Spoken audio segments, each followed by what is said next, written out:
What's up, everybody? We are back. We are talking about Westeros again.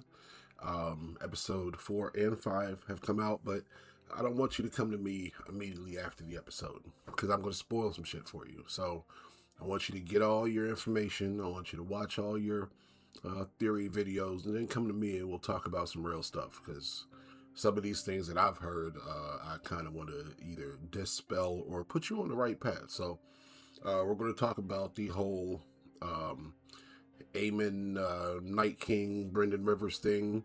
We're going to talk about Helena's pregnancy in that timeline, and we're going to talk about where we think the show might end. That's my favorite topic because that's the one that I'm scared of. I don't know where they're going to end the story, and I know how much happens after certain people's deaths. So once the 3 stars of the show are gone, I don't know where they're planning on stopping the story. So let's go ahead and get into it. Like and subscribe if you like the content. I'm going to be doing more. We got some time here coming up shortly. About to end this summer class, and then you're not going to be able to get enough of me. So let's go ahead and get into it. Let's start with Daemon and Rhaena being in the Vale. What I think is going to happen, because, of course, in the book, it was Daemon and Nettles flying around trying to see where Vhagar is. And now seeing in the show, we know that Aemond is not on Vhagar. So, being that the show is a canon account of the book written from third-hand accounts, we can assume that everybody thinks that Aemond is on Vhagar burning everything, right? Criston Cole couldn't find him at Harrenhal. Nobody knows where he is. He's been missing, and none of the assassins who have shown up to Harrenhal have been able to get him. So it's obviously Alys protected him, but Aemond's not on Vhagar, and Vhagar is still out burning stuff, just being a dragon. So basically, once Daemon figures out this gold cloak stuff at home, and Tumbleton happens, right? That's how we're going to end the season. I think that Daemon is going to go get Rhaena from the Vale and look for Aemond at that point. On dragons, day and night, just like they did in the book. I think they were staying at Maidenpool. Pretty sure they were staying at Maidenpool in the book. But yeah, they spend every day together, fly around on Caraxes and Sheepstealer and look for Aemond, sorry. So that's where I think we're going to go in season 4 before we end up with the big Aemond-Daemon battle that we all know is coming. So we all know that Daemon is keeping his secret, though, and he doesn't really want to be in the Vale anyway because of his ex-wife, the bronze bitch, and what's her name that rules the Vale now that he doesn't get along with. So he doesn't want to be there, but that's going to be his best. That's what he thinks is going to be his best option to defeat Aemond once the time comes. So that's Daemon and Rhaena's story, and I think we're not going to get that until season 4. I don't know what's going to happen with her in the next episode. We see her in the trailer, and I don't know if it's the next episode or down the line, future season worth of stuff, but we see her in the Vale talking to, God, why can't I remember her name? Anyway, we see her talking to the Lady of the Vale, and she's in trouble, or she probably got caught. She wasn't supposed to be seen, and she just probably got caught, so she got to talk her way out of it. But I'm not sure what's going to happen to her. But she still has that dragon, so only so much can happen. Let's move on to Alan and Corlys. Corlys left. I'm not trying to deal with Rhaenyra's BS right now. He sent Alan to be on the council with Rhaenyra, basically his hand to her hand. This does set Alan up to be important enough to go in his arc after the show ends, basically, because it doesn't start till then, really. but that's kind of not how it went. Corlys was around the entire time, um, and because he was trying to protect his sons, and he was still annoyed at Rhaenyra for not letting them be Velaryons, she had him locked up because of something that he's about to do for Adam. Right, he's about to tip Adam off when Rhaenyra is on the loose, and she actually has him locked up. So he's not going to be locked up. He's out fighting the Triarchy, and we haven't seen him in a while. So I don't know when they're going to tie him back in, but they're definitely going to tie him back in. He's just out grieving right now, and not messing with Rhaenyra. So they are setting up Adam and Alan to have a bigger role here shortly. But I don't want to go too far into it because, like I said, I don't even think they're going to mention that in the show. They're just kind of teasing it right now. Mysaria and Daemon kind of know each other a little too well, and that's kind of why they can barely stand to be in the same room anymore. They both crawled their way up through the muck of Flea Bottom, and now they are in King's Landing's underworld still. Mysaria, she knows the terrified, insecure little boy beneath Daemon's rogue prince armor, and Daemon knows the ruthless survivor beneath Mysaria's protector of this small folk facade. So they kind of mirror each other's darkest, most manipulative traits. Mysaria getting the tea from Alicent, she's starting to figure out that she needs to still look out for herself, right? She regretfully agreed with Alicent, but she did agree, and she's been so focused on getting Rhaenyra there, she stopped looking out for herself. And now that Daemon's back, she kind of needs to remember that. So it took Alicent to do it, but I think she remembers that, and going forward, she'll be playing both sides a little bit to make sure that she comes out on top. In the book, she does live for quite some time, longer than most people. So, not too long though, but longer than some. Let's go ahead and get into the Aemond, Night King, Brynden Rivers kind of thing. I don't like it. I don't like that theory, and I think it changes too much, and it was not at all what George intended, right? And being a Star Wars fan, I know what George intended is so important in this lore. Aemond is a character. Now I'm going to lay it out how it might be able to happen, but it's going to have to be some tinfoil stuff. This is the tinfoil hat part of the video here. So if you're still here, please bear with me and make sure your theory button is tuned all the way over to crazy. So the Night King connection to Aemond, we already know that Aegon the Conqueror had this dream that I don't want to say already happened, but that it's probably already happened, and when it happens again, there's going to need to be a Targaryen on the throne to be able to withstand the long night, right? That's the basis of the prophecy. Aemond, although a good character to maybe be the Night King, I think the Night King already exists. So I think that there, of course, could be different iterations and versions over the years, but I think the Night King is probably also immortal. So the guy that Arya eventually kills with that same dagger, I think has been Night King forever. Now, could part of his army that he's changed be past Targaryens and stuff like that? Yeah, true, fine. But I don't think that's the case.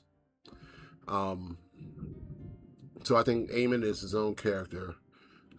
Tragic character, lost his eye, rode the biggest dragon, died tragically. Never to be seen again, but in the book, years later, because you know they have Vagar's skull in the Red Keep somewhere. So years later, he was pulled out of the God's Eye Lake. Aemond's bones were still attached to Vagar, right? That was what happened in the book. So that's where Aemond dies. He dies there. Now, Daemon's body was never found. So did Daemon A survive? Or did Daemon somehow be resurrected into a undead night person? You know, that could be something. But that's also tinfoil something. So, but yeah, his body was never found and he was never seen again. So it was rumored that he went to go find Nettles and they flew away somewhere and were never seen again. But that's not the way this is going to go in the show. I can almost guarantee it. And I don't think there's going to be a connection to the Night King or anything like that. Now, the Alys Rivers part of it, Alys and Aemond do have a child that Aemond never meets. And she claims that is his with no verification. But this is still in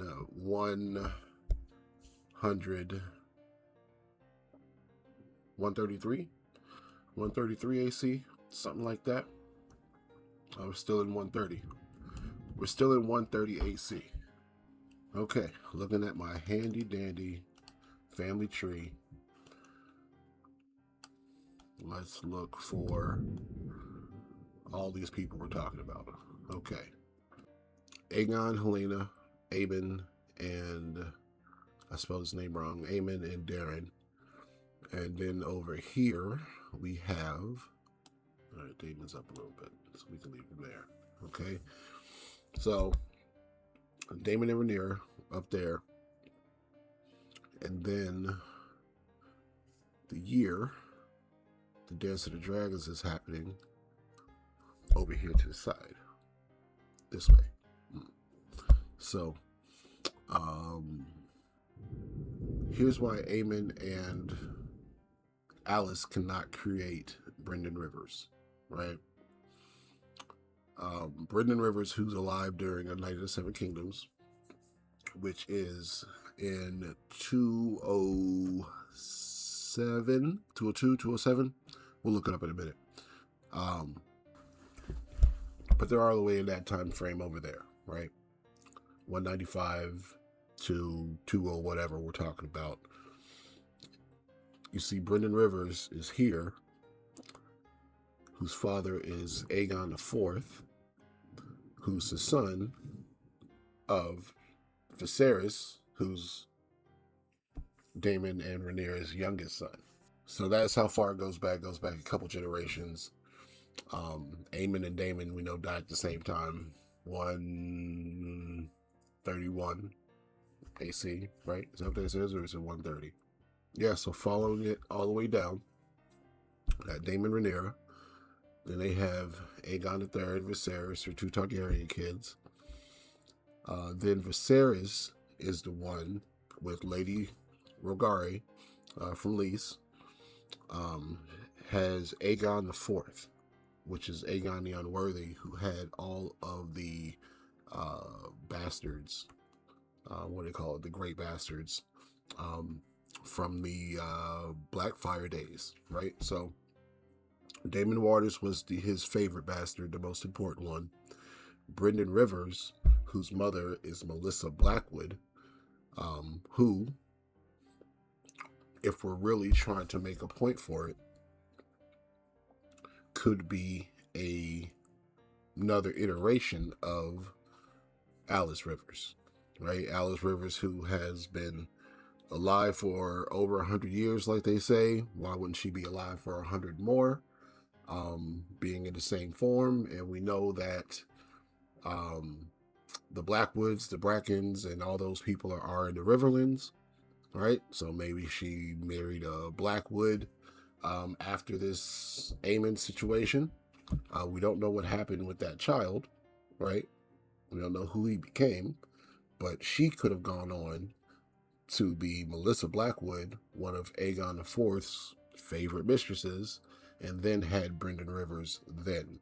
which if Alys Rivers, which is just a bastard name, right? That's why we got Aegor Rivers over here, born from Barbara Bracken. They were just born in that area, the Riverlands, so their last names are Rivers. Daemon Waters was born in the Crown Lands, so that's the name that you get, Waters. But they're all bastards. So that's the last name, I think, is where people with less knowledge of the books were getting tripped up. They were like Alys Rivers and Aemond created Brendan Rivers. And obviously, with the lore being intact from George R. R. Martin, that can't be the case. So just wanted to point that part out there. We also got the Butcher's Ball coming up with Criston Cole, but I don't think they're going to do it the same way. He's kind of fighting too much in that last, like, he's already had his last big fights. So the amount of stuff that he's doing in the trailer leads me to believe that he's going to be part of some big fight. And it's going to be not as it was spelled out in the book. Because in the book, he went out under a flag of a treaty flag or a peace flag, they call it, and tried not to get all his guys killed. And before there was even a fight, Criston Cole was gone. So, yeah, that's why I don't think they're going to do it the same way. So, we are going to get that before the end of the season, but it might be coupled with all the Tumbleton stuff. So the Tumbleton might encompass 2-3 battles to end out the season, because we didn't get Bitterbridge, and we're not going to because there's no Maelor. So that might be a combination of what happens to certain characters all in one battle. Helena's pregnancy. Now this took a little bit of math, but it's really only been 3 to 5 months since Rook's Rest at this point. So that baby is still definitely Aegon's, right? As creepy as Aemond has been, Helena's not about it. So that baby is definitely Aegon's, and that's why Helaena wants to keep it so much, because her first son has died. So if it's a son, she still wants it, regardless of the risk. So 3 to 5 months since Rook's Rest. The timeline's kind of weird because of all the travel back and forth is kind of vague. We don't know how long it takes to get places, how long to do stuff, but we gotta at least figure that some of this stuff is meant to be happening at the same time, right? We see everybody at Harrenhal, then we go to King's Landing. That stuff's happened at the same time, not like a week later. So timeline's always kind of weird, but that baby's definitely Aegon's before his stuff exploded. So last thing on the ending, like I said, if you're still here, you've probably read all the books and you know how it ended. What I'm worried about is, one, the Hour of the Wolf is going to be gone. That's the part where Criston Stark comes down, marches on King's Landing, sees that the battle is pretty much over, and Corlys has already announced a new king. And then Criston Stark says pretty much, I didn't come all this way just to turn around and go home. I'm gonna stick around and figure out what the hell happened and who's to blame. So I know that since we've seen Criston Stark, at least in that early part of when he was talking to Jace in season 2, I believe, feel like we're going to see him again. Like, you don't really need to introduce the character if we're not going to see him. Jace could have just came back and said, I talked to Criston Stark, and he could have said on the word to wolves. If we're going to not see him again, you're going to cut the show off before we see him. So feel like we're going to see him again, but I don't feel like we're going to get the whole investigation. I feel like it's going to be a time jump type of situation where we're going to be like, Criston Stark. I knew that was going to happen. Criston Stark figured out who was to blame, and this person ended up getting going to the block. This person went to the block, and these people went to the wall. And I feel like that's how it's going to be explained. So I don't know how much of the new king we're going to see. There's parts of his reign, his early reign, that I expect to see, but I don't know how much of it we are. And Fire and Blood actually ends at the end of his regency. So when he turns 16, is able to take it by himself. That's when Fire and Blood actually ends, and they're definitely not going to go that far. But what happens between then could be a whole nother show, because that's when we hear all about Viserys the second, his brother that's supposed to get kidnapped on the boat in the gullet that we never saw, and come back and be a part of King Aegon's court and everything like that. So I think that we should probably all jump in and write letters to HBO for a Viserys the second show, so we can get all that information. It could be House of the Dragon part 2, just another 2-3 seasons to wrap up the Viserys the second, Aegon the third story, and then go into Aegon the fourth, the Unworthy, and start to get into all the Great Bastards, and then we're right there for Dunk and Egg. So that's my pitch. If you agree, let me know in the chat. If you don't agree, you can just stay silent. I'm fine with that. But like and subscribe for more, and we will talk to you soon. I got my shirt on for Marvel, Star Wars, and Game of Thrones. We just had the Doomsday trailer come out. I'm excited. I don't got a lot to say about it, but I'm excited. I might figure out some stuff to say, make a video, but maybe not. See you next time for House of the Dragon for sure. Talk to you soon.